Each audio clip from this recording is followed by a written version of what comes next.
Let's get the latest on the violent and destructive public sector strike at a number of government hospitals this week. The health minister saying this morning that 4 deaths are likely directly linked to the actions of striking workers. We've had multiple reports of striking Nahawu workers intimidating those who want to stay working, trying to get into hospitals, blocking access to ambulances and patients in need of critical care.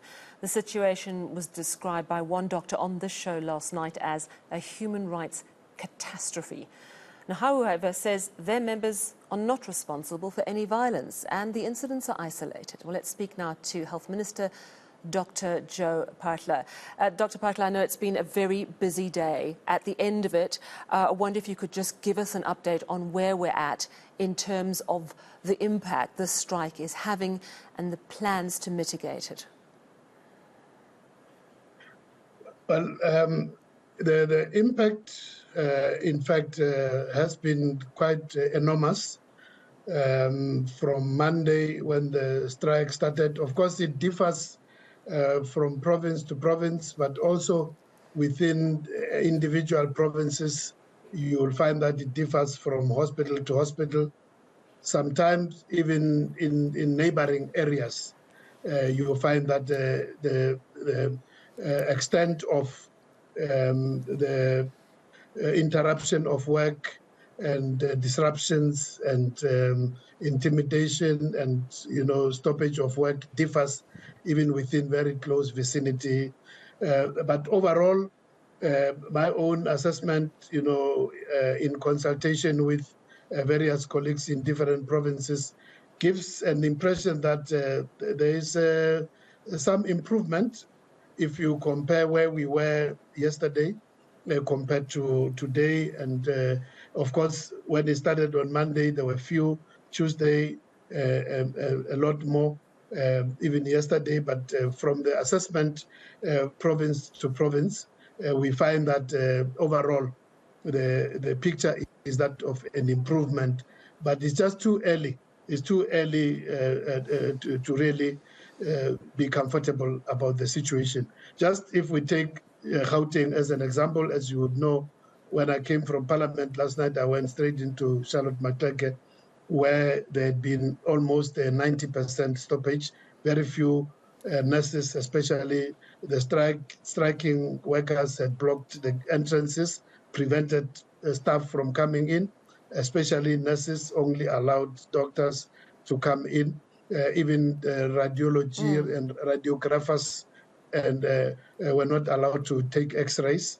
So, but after the intervention, which we did overnight, today I was there at 6 in the morning, and the police were there making sure people got free access to the hospital.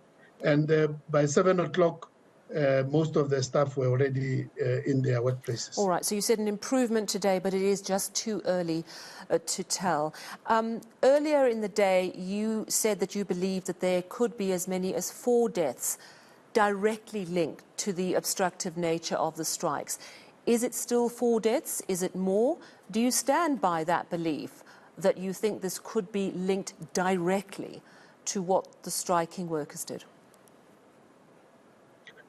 Well, we are certain that there's a major likelihood of a direct link because when patients die in a hospital where 90% or more of the staff have been prevented from clocking to work, in a ward where ordinarily there would be, let's say, 15 staff members, especially nursing staff, and on that particular day, only 2 could sneak in through some back entrances, but the rest were prevented from entering the hospital.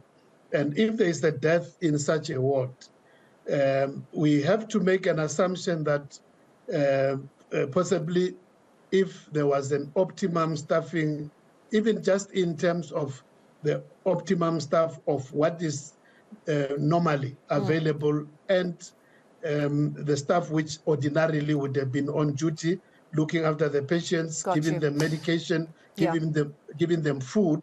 That makes sense. So we must assume that. But Sorry to jump in. I understand you've been speaking to your lawyers. Are you considering taking direct action against Nahawu over these deaths, potentially?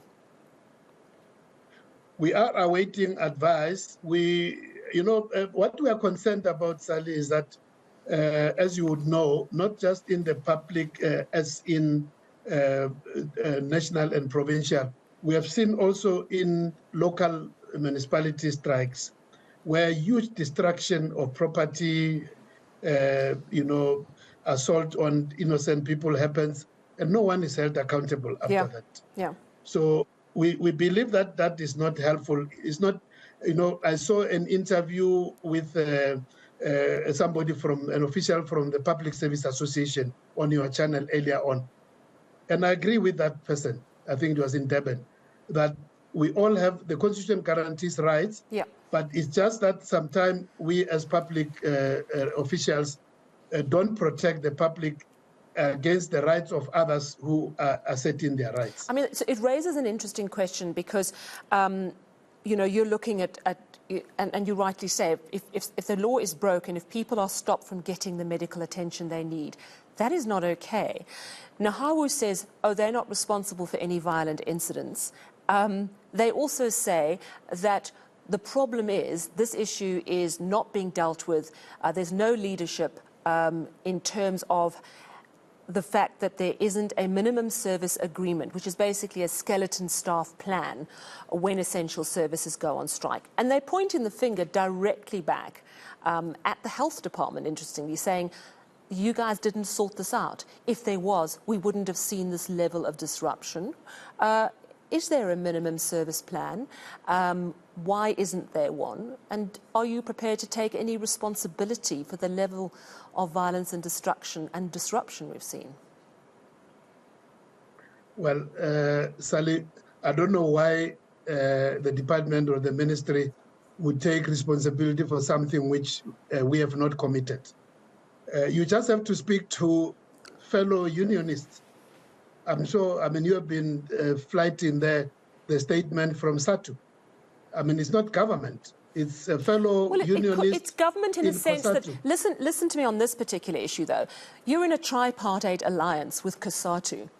At that level, surely there must be some sway you have to say, rail in this strike, which A, we've interdicted, and B, is getting very violent and is killing people. I just don't understand where the leadership is on this particular point. Even the police, we've seen them on the back foot. I don't know when you say, when people are hell-bent, they hell-bent on breaking the Public Service Bargaining Council labor relations rules. As you would know from the other unions, the matters which Nahawu is raising are still there in the bargaining council. So, one, the very same democratic system which they say they fought for, where democratic labor laws have been passed by parliament and they are being applied, where their fellow unions, including those in COSATU, are there in the chamber continuing the discussions. They've walked out. Then there are rules. The minimum service level agreement, it's actually supplementary in case when the parties are in dispute and if they can agree. But that's not the principal act. The principal act is the Labor Relations Act, which makes provision that certain services are classified as essential services. And the basic principle of those, if you're falling within the essential services, you're just not allowed to go on strike. Yeah, I'm not saying Nahawu doesn't have a case to answer. One last question. Do you feel the police have protected hospitals? Do you feel that they've been proactive enough in perhaps gathering intel that could have told them this was going to get ugly? Well, I wouldn't even go to issues of intelligence, Sally, and the viewers. I've said this also to my colleague, the minister, and to even this earlier today. I said it to the general, who I think is the provincial, not the commissioner, but is one of the senior people in the Gauteng province, that I'm definitely not happy because where you can see people breaking the law and you have to say you are waiting for a court order. That's just not on. But also, even this morning when I was at Helen Joseph, a senior police officer was still claiming that he's not aware that there is a court order. And it's only when we had to read the court order is then that there was some movement. So there are very good police officers out there who have been very helpful. Like, as I said, today, Charlotte is 95% functional because of, and there are many other hospitals which are more functional today. But there are many others who we believe that they need to get their house in order, they're dragging their feet. Yeah, thank you for that. I mean, it's astonishing, that level of, that story you've just told us about the police actually not being aware of what they were supposed to do. So as you say, you're definitely not happy. Things calmer today, you're hoping for an improvement, but Health Minister Dr Joe Paahla saying that absolutely they are continuing to look at their legal rights around the fact that 4 patients have died, they believe, directly because of the obstructive action of the strikers. Your weather's up next.